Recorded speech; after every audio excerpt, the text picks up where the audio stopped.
Marielle Signori, j'ai 72 ans. Et je vais vous parler de ma grand-mère, la mère de maman. C'est la seule de mes grands-parents dont je me souvienne parce que dans les dernières années, elle habitait chez nous.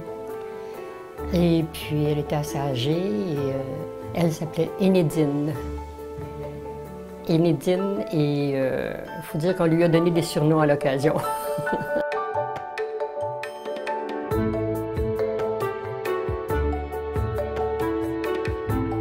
Ce que je me souviens surtout de grand-maman, elle faisait énormément de mots croisés. Ça lui prenait ses journaux pour ses mots croisés, des livres de mots croisés. Le journal, elle voulait toujours avoir le journal à chaque jour. OK, elle lisait, oui, les nouvelles et tout ça, mais c'est surtout pour s'asseoir et faire ses mots croisés. Et elle était bien souvent, elle se retirait dans sa chambre. Elle n'était pas tannante, là.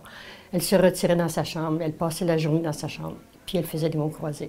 Mais malgré tout, je trouvais qu'elle était tellement alerte, elle avait un vocabulaire extraordinaire, mais avec les mots croisés, ça développe le vocabulaire.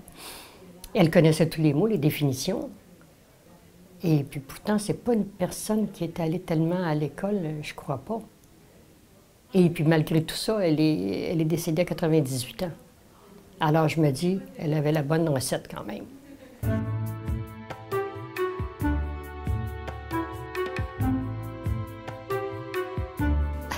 J'étais pour dire elle était aguissable, mais je crois comprendre que sa surdité faisait elle était impatiente, elle ne comprenait pas toujours.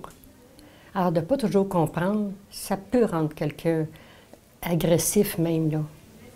Mais dans le fond, elle était très bonne. C'est une bonne personne.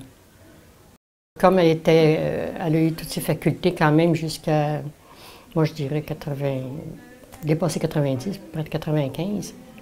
Alors je me dis que c'est une bonne façon de garder son esprit alerte. Depuis ce temps-là, je fais des mots croisés à chaque jour.